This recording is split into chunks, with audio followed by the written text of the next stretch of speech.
Secret sex slave cults in America. I watched these two Netflix documentaries back to back. They are remarkable for how much they reveal, and also how much they omit. They reveal more than the American public is prepared to accept, and they omit realities beyond people's wildest imaginings. I watched the documentaries because I've been aware of these issues since a long time, but never believed anything would be done about them. Something has finally been done about some of those involved. That's the good news. But nothing has been done about the root of the problem, which evades investigators to this day and causes similar stuff to continue. Both documentaries are 4 episodes each and focus on the Fundamentalist Church of Jesus Christ of the Latter-day Saints, FLDS.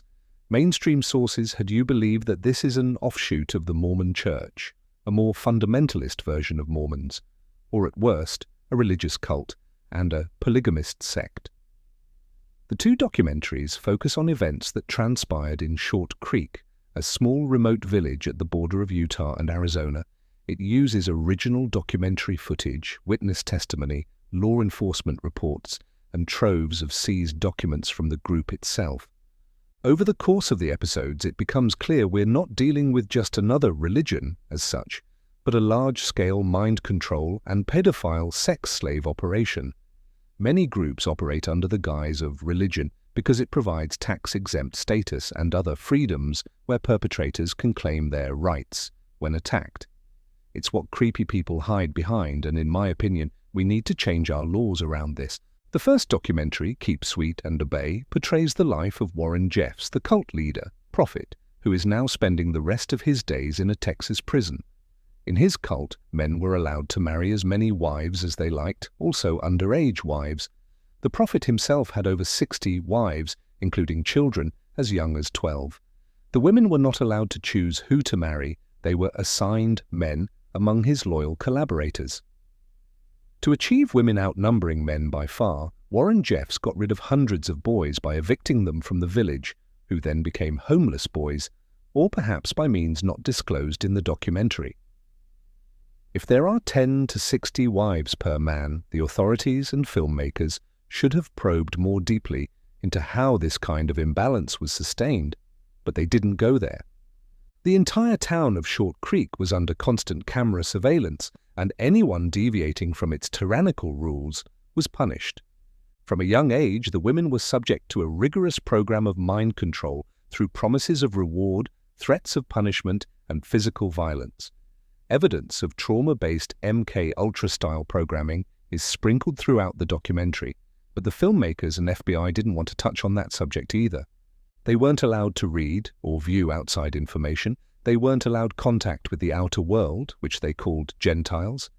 They weren't allowed to fall in love with anyone outside of arranged marriage. They were to function purely as sex slaves and labor. Warren Jeffs taught absolute obedience, and that this would get them to Zion, their word for heaven. Becoming sex slaves of the prophet was the highest goal they could achieve, and their ticket to glory.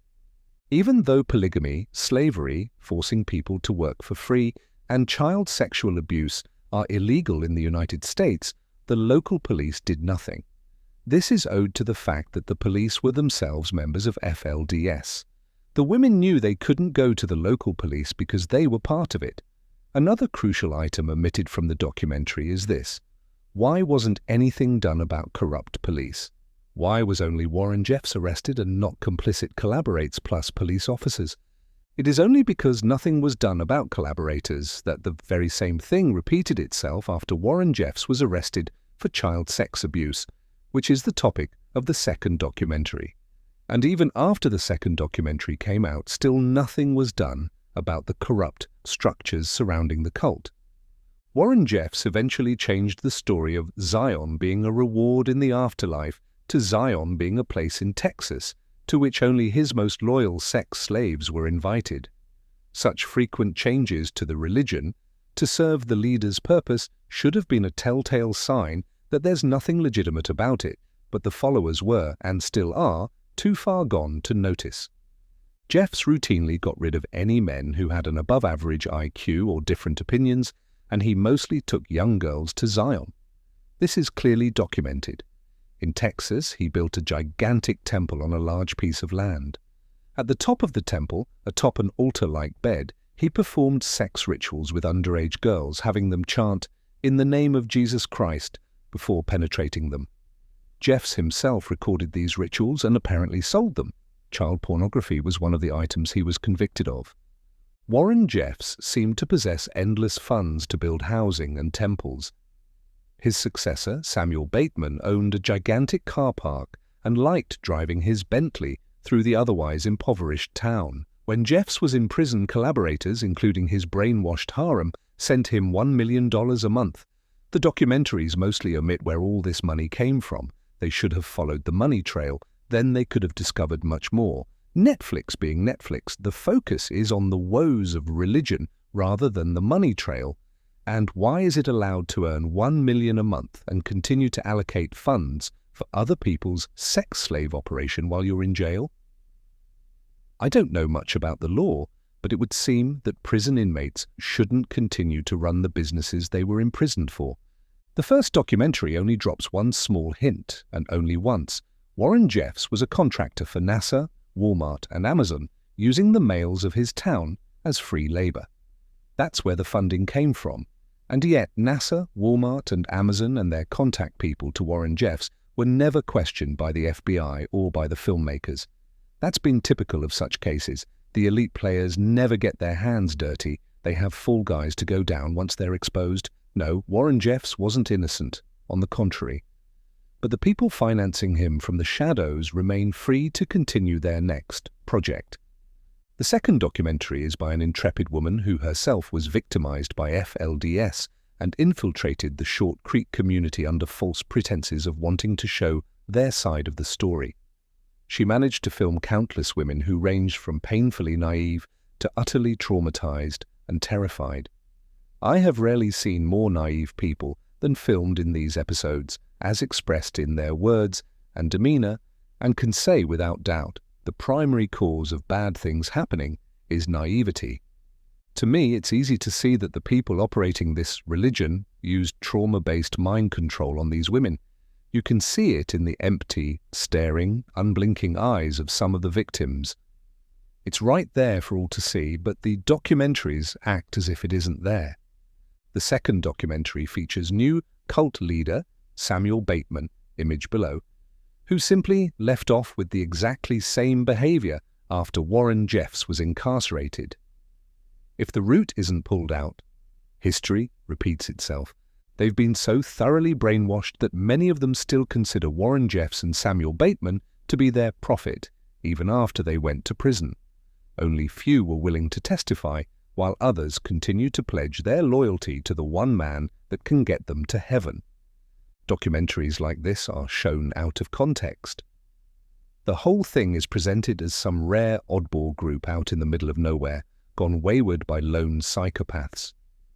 Never are hundreds of other groups like this in other states proclaiming other religions shown side by side. This is how similar groups can and will continue to operate until law enforcement and filmmakers finally pinpoint the shadowy groups, funding and lower astral realms it's all coming from. Even the town of Short Creek continues to operate, and the next cult leader there is already on the horizon. When the FBI was confronted with mountains of evidence on child abuse, they took years to intervene. Why? They claimed the evidence wasn't enough, that victims had to come forward, but the victims were terrified to speak to any outsiders. While Warren's Jeff and Sam Bateman were secretly living luxury lifestyles the moment they left the village, doing all the things they told their followers are sins, the victims were kept in a tightly surveilled community with fake police and psychopathic men. It took years of consistent and repeated pleas for help by normal citizens for the FBI to finally get involved. This then points to larger structural problems in the governments themselves. Why does it always take citizen journalism and citizen lawsuits to get anything done? Conclusion. We need a more robust citizens' movement, neighborhood watch and citizen investigators to ensure that the land of the free can actually be called that.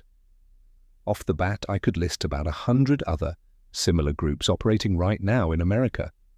But of what use is that if we haven't even put effort into counteracting known groups? I remember conspiracy theorists blowing the whistle on these Mormon offshoot groups all the way back in the 1980s. What was done? Nothing. The whistleblowers were ridiculed and attacked, and it took another 30 years before the public accepted that the conspiracy theorists were right all along.